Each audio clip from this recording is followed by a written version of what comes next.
Hello and welcome to Snide's Return, a tabletop roleplay podcast. My guest today is one of a duo who highlight, promote and support the incredible and often unsung heroines of the TTRPG community. Found on social media asking insightful questions, following them for wise written words, but also streams isn't just a good idea, it's a critical cause. So join me as we read between the lines, turn over a new leaf, and possibly roll for initiative with TTRPG content creator, interviewer, streamer, and one half of Women of DnD, Zoe Lore. Zoe, welcome to the show. Wow. Hi, Adam. What an amazing introduction. Thank you so much. It's great to be here. Well, no, it's an absolute pleasure to have you on the show and sort of highlight what you do. We'll get into that very shortly, actually. Before we do, would you mind telling us how you got into TTRPGs, please? Yeah. So my story is apparently quite typical. I played a game at college a very long time ago with a bunch of guys. It wasn't great. It was a little bit awkward, a little bit unwelcoming, and I kind of left the game thinking, all right, that's not for me. I never went back to it until just over 2 years ago. So I'm really new. And I've been obsessed ever since. Yeah. So how did getting back into it after a break, should we say, and then coming back into it, how did that go from sort of getting back into the hobby and enjoying it to what you're doing now? Okay. So my husband started playing with a couple of his friends, and I was kind of like a bit funny about it to begin with. And I was just kind of watching, and then I got a little bit closer, and then I was like, okay, this actually looks quite fun. And they invited me to play, and Megan joined as well, and I was like, that's it, I'm in. I'm so in. And me and Megan, we've been friends since we were teenagers, so we completely hooked onto this. We were chatting about it constantly, and then we're doing some research online to see if we could find more women in the community, because coming to it is so new. We knew nothing of the community, so we sort of did some digging and decided, well, maybe we should do this ourselves. Maybe we should try and find this community and maybe make a bit of it. Yeah, absolutely. So you say there about finding this community. Tacking onto that, just so we can sort of go and support you, where can we find yourselves and Women of DnD on social media, please? Yeah, so we are on Twitter and Instagram at Women of DnD. We post interviews pretty much every Wednesday now on both platforms, and yeah, over time we're hoping that will expand. So your interviews, they are text-based. You put them up on. So how do you go about sort of contact? How do you get your guests? Because you've had some phenomenal guests, and I'll rattle off a list very soon just to show how amazing your guests are. What's it been like, sort of reaching out to these personalities in the TTRPG community? Oh, thank you. Yeah, it can be scary. It can be a bit intimidating, especially as I consider myself such a newbie. But I don't know, maybe it's because I've worked in the fine art industry for a long time. You get used to working with bigger names. So maybe that helped me sort of get over the whole, they're a big name, it's quite scary. But often it is just if they've got an email, we just reach out, or if we DM them. Obviously, we don't hear back from everyone, which is totally fair. We respect that people have a lot of sort of things going on. Not everyone has time. But we are so grateful for all the amazing people we've been able to speak to. Yeah, absolutely. And just to name drop a few of just how many sort of great people you've spoken to: April Reagan, Lauren Urban. She is my DMing sort of god, as it were. Fenway Jones, Jess's Game Day, Scriv the Bard, and a few other sort of Kickstarters and indie creators as well. So who's been your favourite person to sort of interview in that respect? Oh, that is tough. That's really... I don't know if I could pick a favourite. I mean, we have spoken to so many amazing people. Fenway might be one of those sort of top inspirational people. Doing such incredible stuff at such a young age is incredible. Yeah, I think absolutely. Fenway is definitely way up there.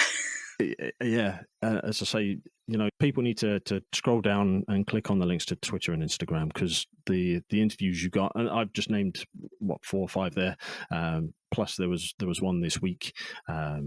So there's so much content there, so much to glean and learn and understand, new faces to follow, new faces to support. You've always got the links in there so people can go to their shows as well. So it's really helpful to sort of build out that awareness in that community. So in that respect, thank you very much.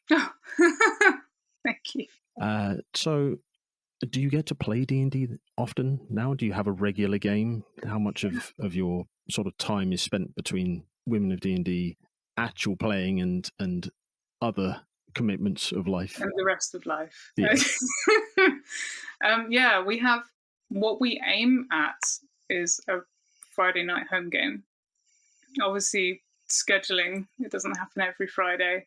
We're all, people in our 30s with no schedules. We do what we can to make it as often as possible. But yeah, I love my little home game. It's great. It is real playtime. Yeah. It's something that people don't often get as adults. So is it that sort of playtime feeling that sort of keeps bringing you back? What is it that drew you back in, and what keeps you latched into this hobby? Yeah, I'd say I spent a lot of my 20s really kind of heavily career focused, and I didn't give myself that break for play or like playing computer games, anything like that. And I think maybe the pandemic might have been sort of going into lockdown and having free time that I'd never really had before, and being able to connect with my friends in a way that we wouldn't normally get to. It made a massive difference, and it opened my eyes a bit to actually, do you know what? Finding time for play is really important. So, I couldn't agree more. Really, really couldn't. So, which side of the DM or GM screen do you tend to prefer? Oh, that's actually a really relevant question right now. Oh, really? I DM'd for the first time very recently. Oh, congratulations. Thank you. I ran a one-shot that turned into a 5-shot, and it concluded last night. So, would you like to tell us a little bit more about it? Yeah. It was a little homebrew campaign. I know all the advice is always sort of find something that already exists, find something small, and don't try to jump into homebrew straight away, but I did. I just did. And I just had an idea for a story, and it kind of kept building and building. I spent a few months sort of padding it out, and I made my players a little murder mystery in a lighthouse. Oh, nice. Yeah, so I at least gave myself the limitations of one building. So I didn't have millions of NPCs and lots of different maps to worry about. It was just this one building to worry about. And so we'll quickly circle around, but I want to ask this question because of everything you've just said. So what advice, I normally say this question to the end, but it dovetails in so perfectly. As a new DM, someone that enjoys and has loved the game, has got back into it and has moved around to behind the screen, what advice would you give other DMs who are looking, or players looking to turn to that DM role? Yeah, I mean, I would say I've been very lucky with my table. I've got a bunch of old friends who I've known for years and feel very comfortable with. And I think for me, as someone who's quite anxious and introverted, that was really key for me, especially sort of stepping into a sort of real speaking role as the DM. I think if you can find a table you feel really comfortable with, some people you feel comfortable feeling really silly with, I think that for me anyway was really important. Okay. Well, hopefully your advice and your experiences will help guide others who are looking to sort of almost bridge the gap between player and dungeon master or games master, because the advice, I think, sort of goes for system agnostic almost. So with respect to playing then, something you're a little bit more comfortable with, do you have a favourite setting, a favourite character? Have you got a character you've just fallen in love with, or do you just prefer a certain class, or how do you find your own part of the D&D world? Yeah, so again, as I am still new, I haven't got a plethora of characters. I haven't played every race and every class and everything, but what I have played, I've found this character in one of our campaigns and I love her. She's a cheeky little tiefling rogue, and it's interesting because, again, as a bit of a quieter, introverted person, she gives me almost permission to be a bit brassy and a bit loud. Yeah, in this sort of space bubble we've created with our friends, I can sort of explore being a bit louder and the talker. And I think in a way she led to me being able to be DM. Yeah, definitely. And it's hard to put across in an audio podcast, but I can see on your face how much joy you sort of derive from this character. You sort of almost lit up a little bit and sort of glowed a little bit as you were describing this character and the way you feel. So it's so freeing when you get to have that safe space to play and explore these characters. So staying with the D&D for a little bit, you have or you were a finalist for the GameHers, and you put together these amazing streams. I'm incredibly jealous of the streams that you put together. What was it like, one, sort of being nominated as a finalist for the GameHers, and then separately drawing all this talent, these amazing people across the community together for these streams? Yeah, so the GameHers we were blown away. We couldn't believe it. And just to be nominated was just something else. But to become a finalist, we were speechless. We think of ourselves as such a little project, and to have resonated with people enough that they wanted to shout about us a little bit, really, it meant the world to us. It was something else, definitely. Yeah. And then when we moved on to do Critical Causes, that was probably one of the biggest collaborative projects I personally have ever worked on. We had some amazing people working with us, making it happen, raising money for a really important organization. And if it wasn't for everyone involved, it never would have happened. It was such a great collaborative effort. And the people who were willing to donate their time to play or to be producers and everything else involved, it was inspiring to be part of that team. Yeah, I can only imagine. And so, sort of taking that spirit of collaboration and sort of using it as a springboard almost, is there something more coming in the future from yourself? Something, I won't say the same, not necessarily replicating, but newer, more exciting projects that you're sort of interacting with the community for? Yeah, definitely. So fundraising is a big part of what we do. And we've recently just finished off a fundraiser for reproductive rights that did better than we could have imagined. And we're so grateful for everyone who just sort of jumped in and helped that happen.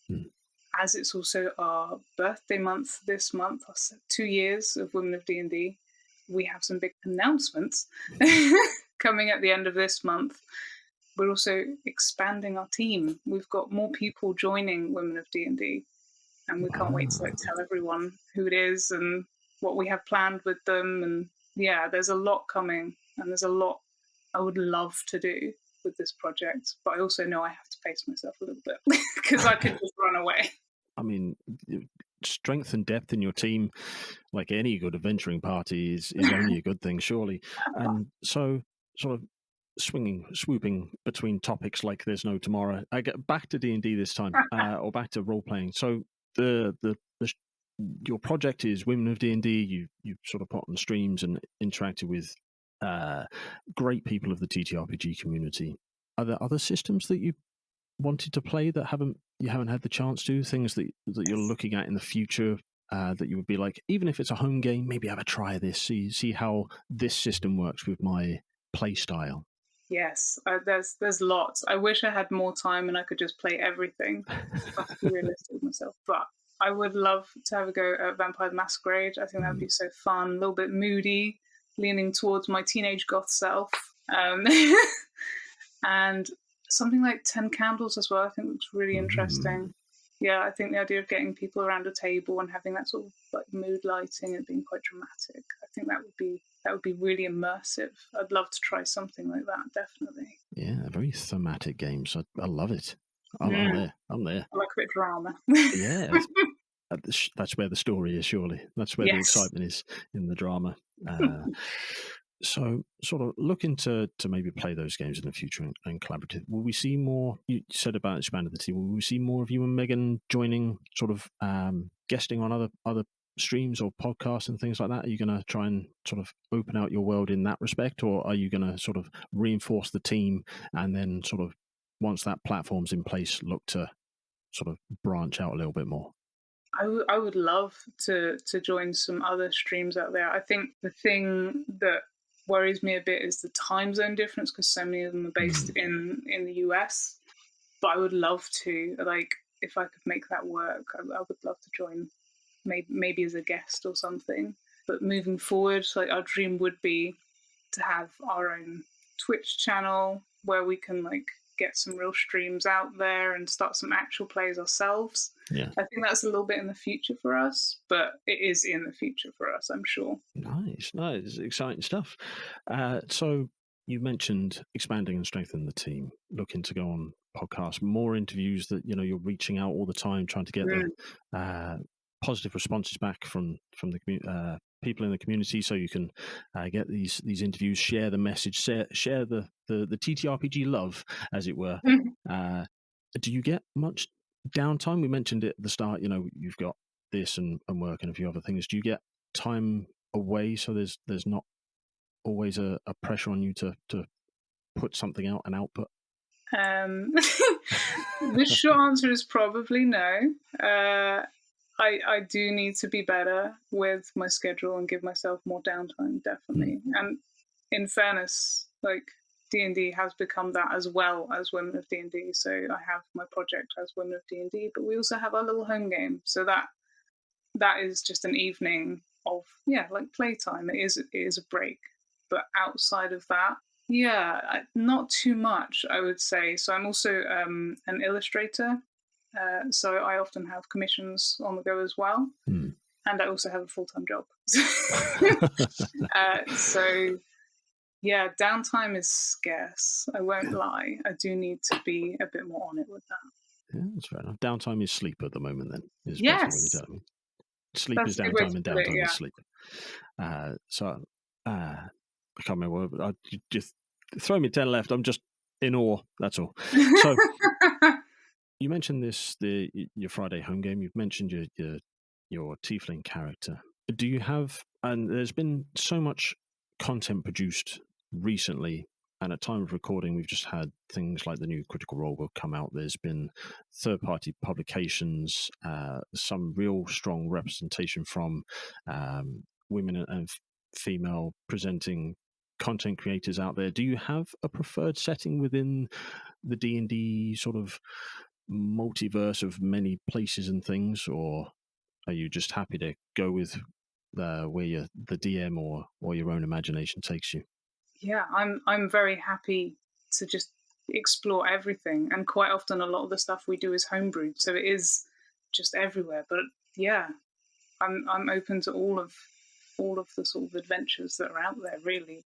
Yeah, it's good to be able to not be too pigeonholed as in that respect, I guess. So no, this is all good stuff. So you're on Twitter, you're on Instagram, you're expanding your team. Are you looking to go in, and you mentioned Twitch, are you looking to expand into other places like Discord or other sort of social gathering sort of places? Will we Yeah, find you on TikTok in the near future or anything like that? I won't lie, we do not have plans for TikTok at the moment. At the moment. Yeah, we do want to make community more of a thing. So at the moment, where we are is we have our Twitter and we have our Instagram. And though we have amazing community through both those places, something like Discord would be a really great space for us to sort of include people a bit more and get people involved. Maybe opportunities for more networking.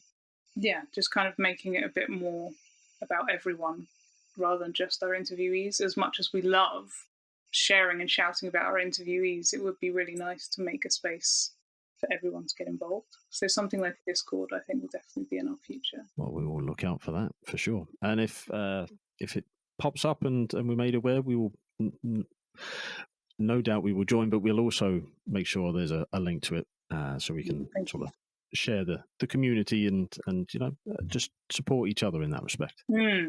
So you mentioned about building community there, and you've done a number of fantastic, well, all of your interviews are fantastic, but you have done a number of them. I will rephrase that. You have done a lot of fantastic interviews. What have you learnt the most from the responses from the various interviewees? Do you know what? There are consistencies. So when we put together our interviews, there are quite often questions that we sort of ask different people, and some that might sort of follow through. So a lot of people get like the same singular question, and that might change up over time as well. But things we often hear are people want to see more representation in their games, and also when it comes to things like Women of DnD, like my own story where people had a bit of a rubbish first attempt at getting into TTRPGs, I see that time and time again. That is definitely something that I've heard, quite a lot. That's people's first experiences.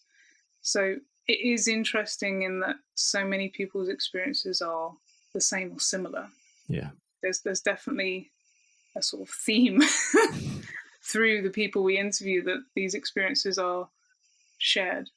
But in a way, it's kind of nice to know that you may have had a pants experience, but other people have had a similar pants experience, and now you're all here together having a great one.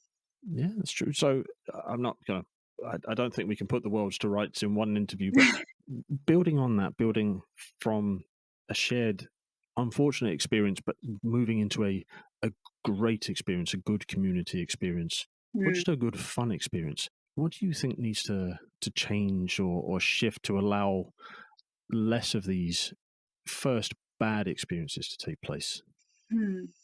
Yeah, I think when it comes to avoiding like a bad experience, something like safety tools, I think would be really key. I mean, my first game was 15 years ago, maybe more. I don't think anyone knew what safety tools were back then, not that I'm aware of.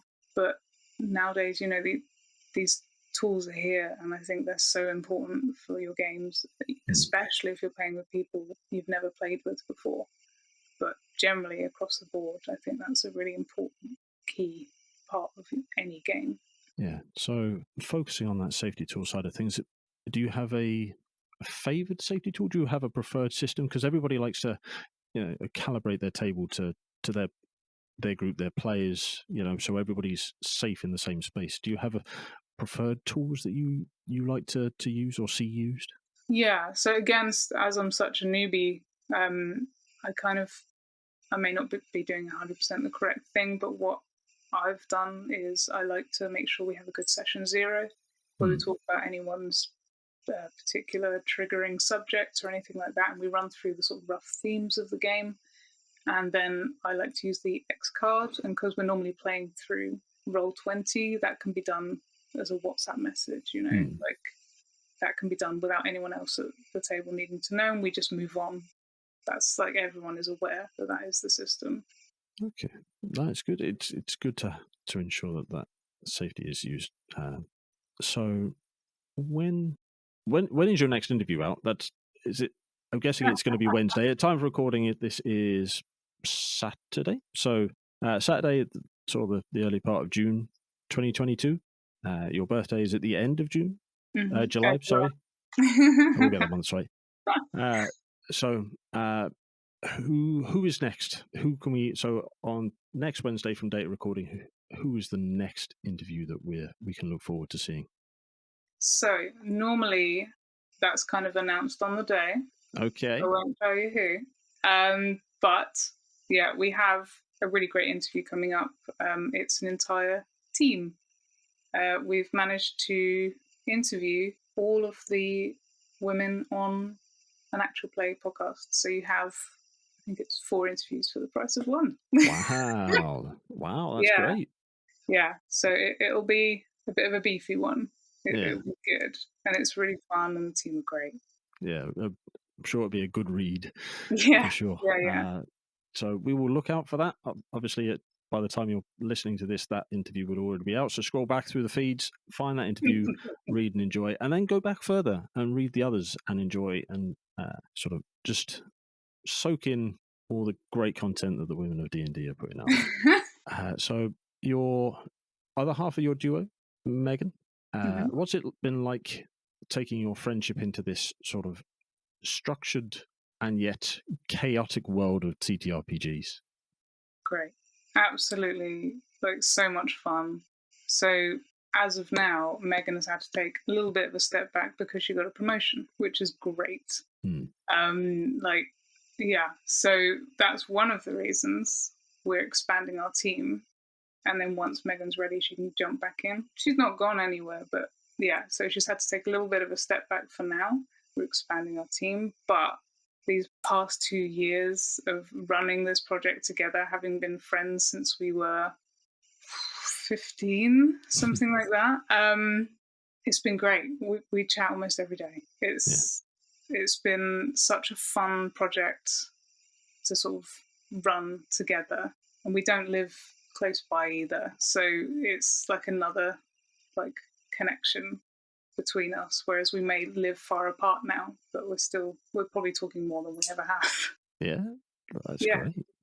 It's just been such a fun project and a really rewarding project as well.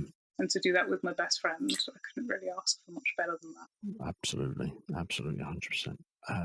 So we've covered quite a lot in a relatively short space of time. I hope everybody's been able to keep up with this. Is there anything we haven't covered yet that you would like to go into? I don't know. I think that's pretty much all I've got. I think something that means a lot to me with Women of D&D is that our focus is very much on the people we share and the stories that we're sharing with everyone. So yeah, I'd say an important one for me is just getting them out there, and the best way to do that is for people to give us a follow, share our interviews, and help these people reach as big an audience as possible. That is, yeah, that's why we do these things, to help people reach as many people as they can and sort of highlight the women in this community and the amazing work that they do. Absolutely. So with that, so we can make sure we support you properly, where can we find you and Women of D&D? You can find us on Twitter and Instagram at Women of D&D. At the moment, that's all you can find us at, but that might be changing soon. All right. Well, scroll down, follow the links below. If and when another source of contactable and enjoyable media crops up, I will go back and edit and add that link into the description below this podcast. So please scroll down, follow those links, support Women of D&D. I'm sure the question on everybody's lips is your murder mystery in the lighthouse. Who did it? Who did it? I would say the sea did it. Ooh. Maybe Umberly did it. Well, there you go. Well, on that wave of positivity and so intrigue, so it's been an absolute pleasure. I'd love to get you back on the show when you've expanded the team and there's so much to talk about, but a lot more to talk about. So many developments coming up for Women of D&D. I'd love to get you back on the show for a follow-up interview if you'd be interested, or maybe even a one-shot. No? Oh, definitely. That sounds great. All right. Well, it has been an absolute pleasure having some of your precious time. I realize that you have not much time and so many commitments, so I'll try not to sort of make this too long. But thank you so much for coming on and speaking with me today. Oh, no, thank you for having me. This has been wonderful. Well, I look forward to speaking to you again. Thank you so much. Thank you. Thank you for listening. If you'd like to learn more about the show, then go to www.snydersreturn.squarespace.com. Alternatively, you can find us over on Twitter @ReturnSnyder. We have a Linktree link in the description of this episode. And if you want to support us, come and join us over on Patreon. And we also have a Discord server. Please leave us a review because we'd love to learn how to improve the channel and provide better content out for those who are listening. Until we speak again, thank you.